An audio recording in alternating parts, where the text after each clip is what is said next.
தென்னாடுடைய சிவனே போற்றி, எந்நாட்டவர்க்கும் இறைவா போற்றி. நேயர்கள் எல்லாருக்கும் வணக்கம். இந்த வீடியோல விசுவாவசு வருடம் புரட்டாசி மாதத்திற்கு உண்டான ராசி பலன் அப்படிங்கறது தான் நம்ம பார்க்க போறோம்.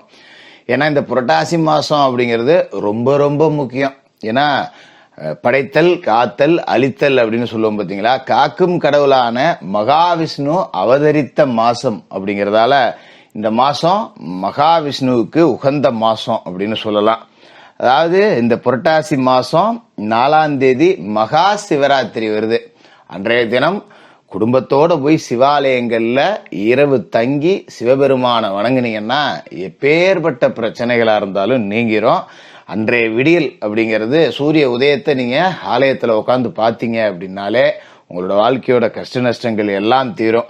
மாதிரி புரட்டாசி 5ஆம் தேதி மகளாய அமாவாசை, அதாவது இருக்கிற அமாவாசையிலே சிறந்த அமாவாசை அப்படின்னு சொல்லலாம். இந்த அமாவாசை தினத்துல குலதெய்வ கோயிலுக்கு போய் வணங்குங்க. முன்னோர்களுக்கு செய்ய வேண்டிய தர்ப்பணங்களை முறையா செஞ்சுட்டு அன்றைய தினம் ஏழைகளுக்கு நீங்க செய்யக்கூடிய அன்னதானம் அப்படிங்கறது ஒரு 108 கும்பாபிஷேகத்தை பார்த்த பலன் அப்படிங்கிறத உங்களுக்கு கொடுக்கும். அப்படிப்பட்ட பெருமை மிக்க இந்த புரட்டாசி மாசத்துல கிரகங்களோட பயிற்சி அப்படிங்கறதும் நல்லாவே இருக்கு.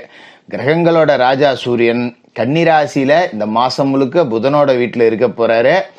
செவ்வாய் துலா ராசியில சுக்கிரனோட வீட்டுல இருக்கார். புதன் கன்னிராசியில ஆட்சியாவும் உச்சமாவும் இருக்காரு. 13ஆம் தேதி துலா ராசிக்கு போறார். சுக்கிர பகவான் சிம்ம ராசியில இருக்கார். மாச கடைசியில 24ஆம் தேதி கன்னி ராசிக்கு போய் நீசமடைகிறார். குரு பகவான் மிதுன ராசியில இருக்காரு. சில பேர் இந்த மாசத்துல குரு பகவானோட அதிசார பயிற்சி இருக்குன்னு சொல்லுவாங்க. அது கிடையாது. ஐப்பசி மாசம் 1ஆம் தேதி தான் குரு பகவானோட அதிசார பயிற்சி. அதோட பலன் அப்படிங்கறத உங்களுக்கு நான் தனியா ஒரு வீடியோல கொடுக்குறேன். சனி பகவான் மீனராசியில வக்கரம் அடைஞ்சிருக்காரு. ராகு கும்பராசிலையும் கேது சிம்ம ராசிலையும் இருக்காங்க. இதுதான் இந்த மாசத்துக்கு உண்டான கிரக அமைப்பு. இந்த கிரக அமைப்புகள் உங்களுக்கு என்ன செய்ய போகுது அப்படிங்கறத பார்ப்போம். கன்னிராசி நேயர்களே, உங்களுக்கு இந்த புரட்டாசி மாசம் எப்படி இருக்கு அப்படின்னு பாத்தீங்கன்னா, மாச தொடக்கத்துல ராசிநாதன் புதன் உங்களோட ராசியிலேயே ஆட்சியாவும் உச்சமாவும் இருக்காரு. அதோட இந்த மாசம் தொடங்கும் போதே பாத்தீங்கன்னா மிதுன ராசியில குருச்சந்திர யோகம் அப்படிங்கிற ஒரு அற்புதமான யோகத்தோட தொடங்குது. அப்ப நமக்கு வரக்கூடிய வாய்ப்புகள் அப்படிங்கறதெல்லாம் நம்ம நம்ப முடியாத அளவுக்கு பெரிய பெரிய வாய்ப்புகளா இருக்கும். எப்படி பிடிச்சாலும் புளியங்கொம்பா பிடிச்சான் அப்படின்னு சொல்லுவாங்க பாத்தீங்களா. அந்த மாதிரியான வாய்ப்புகள் தான் உங்களை தேடிட்டு வரும். ஒரு வேலை தேடிட்டு இருக்கீங்க, படிச்சு முடிச்சுட்டு வேலை கிடைக்கல. உங்களோட துறையில ஒரு பெரிய நிறுவனம் இந்த இடத்துல வேலை செய்யறது பெருமை அப்படின்னு நினைக்கக்கூடிய ஒரு இடத்துல இருந்து உங்களுக்கான வேலை வாய்ப்பு அப்படிங்கிறது வரும். அது மாதிரி பழக்க வழக்கம்லாம் பாத்தீங்கன்னா ரொம்ப ஹை லெவல் பழக்க வழக்கம் உங்களுக்கு கிடைக்கும். என்னடா அவ்வளவு பெரிய ஆளு கூட எல்லாம் பழக்க வழக்கம் வச்சிருக்காங்க அப்படின்னு சொல்லிட்டு நீங்க சாதாரணமா போய் சந்திக்கிற இடத்துல ஒரு போட்டோ எடுத்து ஒரு சமூக வலைதளத்துல போட்டீங்கன்னாலே சொந்த பந்தம் பாக்குறவங்க இருக்கிறவங்க எல்லாம் அப்படியே ஆச்சரியத்துல வாய் பிளந்துருவாங்க. எங்கே போட்டான்டா பைய அப்படின்னு. அது மாதிரி வரன் அமைறதா இருந்தாலும் சரி, இந்த மாசத்துல வரன் பார்த்துக்கிட்டு இருந்தீங்க, ஆணோ பொண்ணோ, கன்னியா ராசியை சேர்ந்த ஆணா இருந்தாலும் பெண்ணா இருந்தாலும் ஒரு பெரிய வரன் அப்படிங்கிறது அமையும். நம்ம லெவலுக்கு இவங்க எல்லாம் பொண்ணு தருவாங்களா அப்படின்னு நினைக்கிற அளவுக்கு ஒரு பெரிய இடத்துல இருந்து பொண்ணு, நம்ம லெவலுக்கு இவங்க சம்பந்தத்துக்கு எல்லாம் பவுனு போட்டு பொண்ணை கட்டி கொடுக்க முடியாது அப்படின்னு நினைக்கிறீங்களா, அந்த அளவுக்கு ஒரு பெரிய இடத்துல இருந்து ஒரு மாப்பிள்ளை அமையக்கூடியது. இப்படிப்பட்ட யோகம் எல்லாமே ரொம்ப அற்புதமா இருக்கும். அதே நேரத்துல உங்களோட ராசிக்குள்ள ராசிநாதன் புதன் உச்சமா இருந்தாலும் ஆட்சியா இருந்தாலும் விரையாதிபதி சூரியன் அப்படிங்கிறவரும் உங்களோட ஆட்சி இருக்காரு. அப்படிங்கிறப்ப செலவு அப்படிங்கிறதும் ஒரு பக்கம் வந்துகிட்டே இருக்கும். ஆனா கவலைப்பட வேணாம். 10 ரூபா கடன் வாங்கி செலவு பண்ண வேண்டிய அவசியம் அப்படிங்கிறது இருக்காது. பற்றாக்குறை அப்படிங்கிறது இருக்காது. கையில இருக்கிற பணத்துக்கு தான் செலவு உரிமை ஒழிய பெருசா பாதிப்பு அப்படிங்கிறது இல்ல. வரவு கொஞ்சம் தக்க வச்சுக்க முடியாது, செலவாகிட்டே தான் இருக்கும். அது மாதிரி மற்றவர்களை நம்பி நீங்க எதையுமே இந்த காலகட்டத்துல செய்யக்கூடாது. ஒரு தொழில் செய்யறோம், ஒரு வேலை செய்யறோம், ஒரு கடை வச்சிருக்கோம், நம்மள நம்பி மட்டும்தான் நம்ம வேலை அப்படிங்கறத செய்யணும். இல்ல வேலைக்காரன் இருக்கான் பாத்துக்குவான் போய்க்குவான், இதெல்லாம் வேலைக்கே ஆகாது.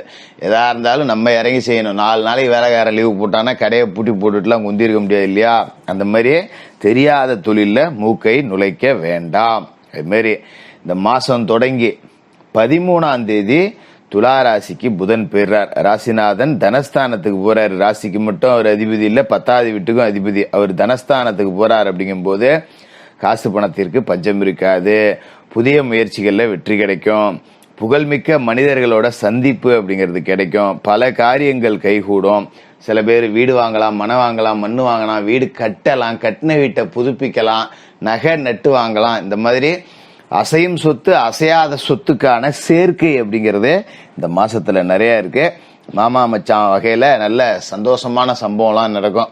மாமா வீட்டுல ஒரு பொண்ணு இருக்கு, இல்ல மாமா பையனை கட்டிக்கலாம், நம்ம வீட்டுல பொண்ணு இருக்கு. இந்த மாதிரி சொந்த பந்தத்துக்குள்ளேயே வரன் அமையக்கூடிய வாய்ப்பு. விட்டு போன சொந்தங்கள், ஏதோ ஒரு 2 தலைமுறைக்கு முன்னாடி மாமா மச்சான் அப்படி இருந்த சொந்தம் வந்து அப்படியே கொஞ்சம் கேப் விட்டுருக்கும் தலைமுறை கடந்த அந்த கால இடைவெளியில. அது மாதிரி விட்டு போன சொந்தம்லாம் புது வரன் மூலமா நெருங்கிய சொந்தமா சேரக்கூடிய அமைப்பு அப்படிங்கறதும் இந்த காலகட்டத்துல இருக்கு. அது மாதிரி உத்தியோகத்துல இருக்கிறவங்களுக்கு வேலையை விட்டுட்டு வேற ஏதாவது தொழில் செய்யலாமா அப்படிங்கிற சிந்தனைலாம் மேலோங்கும். தாராளமா செய்யலாம், தப்பு கிடையாது. அது மாதிரி மாச தொடக்கத்துல சிம்மராசியில சுக்கிரன் இருக்காரு. 2க்கும் 9க்கும் அதிபதியான சுக்கிரன் விரயத்துல இருக்காரு. அப்படிங்கும் போது ஊர் மாற்றம், இடம் மாற்றம் அப்படிங்கறதெல்லாம் சில பேருக்கு உறுதியாகும்.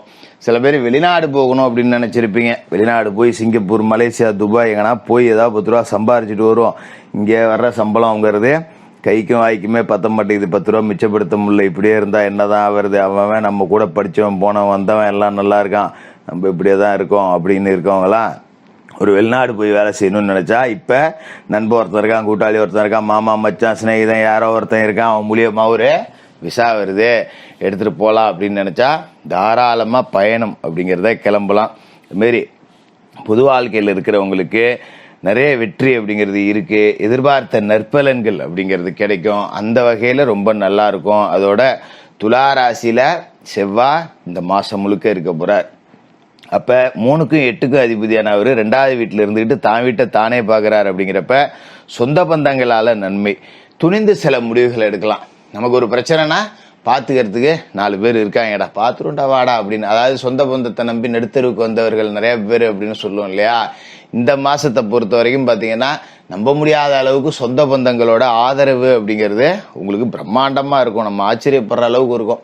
பரவாயில்லையே, அவனெல்லாம் நம்ம எப்ப கீழே விழுவானோன்னு தான் நினைச்சுக்கிட்டு இருந்தேன். பரவாயில்லையே, இப்ப நம்ம முன்னுக்கு வர்றதுக்கு சந்தோஷப்படுறானோ, உதவி செய்யறானோலே அப்படின்னு ஆச்சரியப்படக்கூடிய அளவுக்கு இருக்கும். அதோட 10ல் குரு, பதவியில் நாசம் மாற்றம் அப்படிம்பாங்க. ஆனா உங்களை பொறுத்த வரைக்கும் குருச்சந்திர யோகத்தோடய மாசம் தொடங்குது அப்படிங்கறதால ரொம்ப நல்லா இருக்கும். நீங்க கவலைப்பட வேண்டியதில்லை. அப்படியே மலிஞ்சு கிடந்த தொழில் கூட இப்ப மறுபடியும் லேசா தலை நிமிரும்.